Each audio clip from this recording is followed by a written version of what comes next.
Hi, I'm Jarrett Sullivan, and welcome to Downton Revisited, the show where I watch every single episode of Downton Abbey and then talk about it with you. So sit down on that couch, grab a cup of tea, and let's watch Season 1, Episode 4.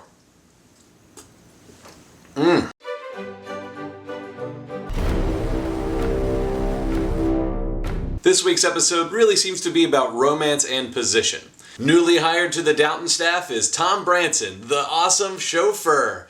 Ah, what a great character, obvious fan favorite. The previous chauffeur apparently left to start a tea shop. Branson is a very intelligent and educated individual. Even though he's working in service, he loves Lord Grantham's library, and Lord Grantham is very gracious and allows him to borrow any books and borrow anyone's books. Very magnanimous of Lord Grantham, and once again, an example of him being the atypical aristocrat. The Mosley's Hands plot is in this, where he has a red rash on his hands. This is more powder in the fight of the Dowager Countess versus Mrs. Crawley. Mrs. Crawley has diagnosed his hands as erysipelas, which is a skin disease. And so Mosley's been dealing with this. We see in the scene later. Grass. And you've been helping him? I have. Grubbing out the old rue hedge. How did you know that? Because this is not erysipelas. This is a rue allergy. That's one more of the blow, the back and forth between Mrs. Crawley and the Dowager Countess. An interesting turn happens. The Dowager Countess hires Matthew to look into the law of the entail, to see if there's any way the entail can be broken and Mary can inherit. This is very amusing, of course, Matthew being the person with the most to lose, looking into his own demise, but he finds that Lord Grantham hasn't been giving up. Lord Grantham has just accepted the fact that there's nothing to be done except for an act from Parliament, which then can only happen if the estate was in trouble, which it's not. Cousin Violet visiting Matthew leads us to the Dowager Countess. Do you think Robert has thrown in the towel prematurely? Good heavens, what am I sitting on? A swivel chair.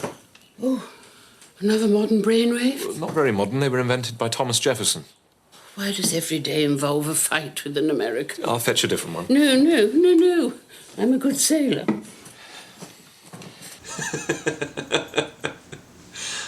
Maybe this is my favorite. I say this every week that it's my favorite and they're all amazing. I think the fight with an American line is just, it's perfection delivered in comedy. It's just so good.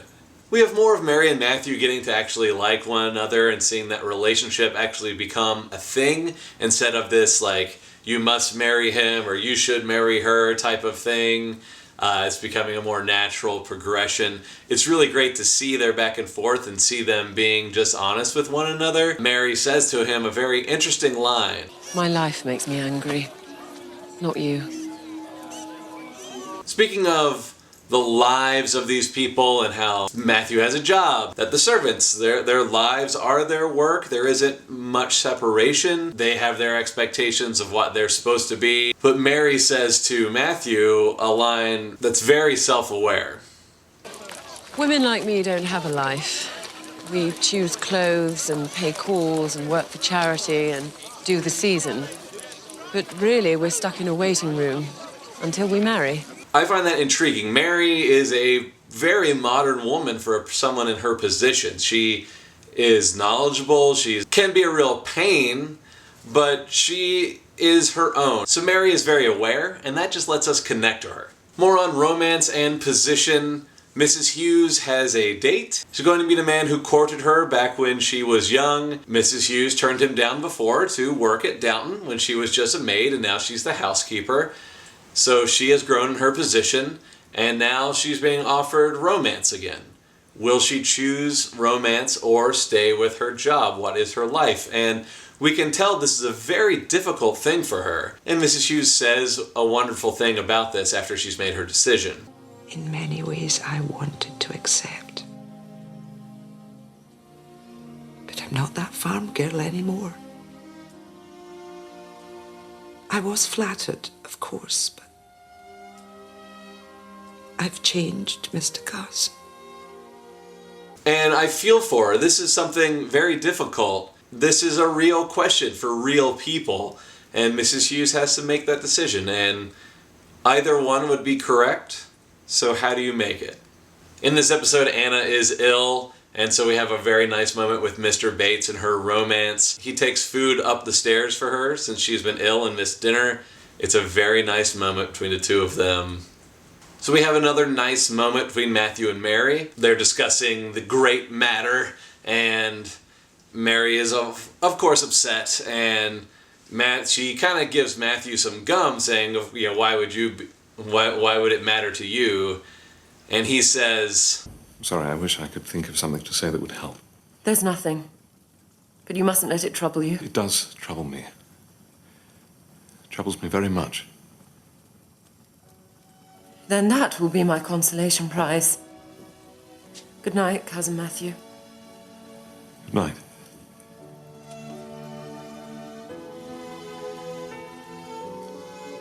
this is part of Matthew's character. It's why we love him, why he's great, is that even though it would not benefit him to find out how to undo the entail, he wants to because he wants Mary's respect. He has this love for her that's growing, and even the friendship they have, he couldn't have it. He would have no respect for him or her if she didn't respect him back.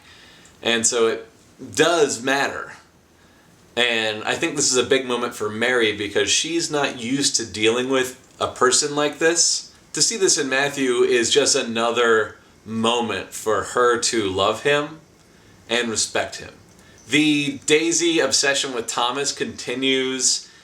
Thomas realizes this, and it's really more for his own satisfaction versus any honest gain, and it's another reason to not like him. It's more ammo against Thomas as an individual, and so he's kind of corrupting Daisy, and it's ugly. They mock Mrs. Hughes saying she's with a fancy man. A fancy man is a gigolo, and obviously that's very much looked down upon, and it's insulting to Mrs. Hughes on so many levels.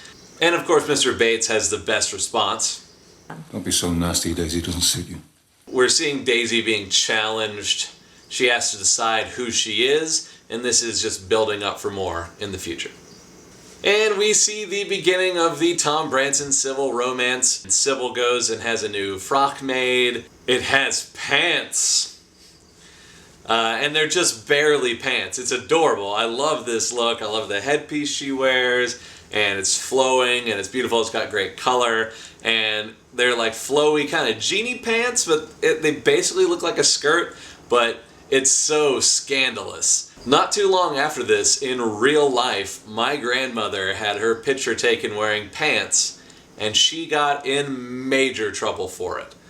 So this is a very real thing. Luckily, Sybil gets away with it, but we never see her in pants again. So it's a wonderful episode. It's about who you are as a person and can you be who you are and be in love.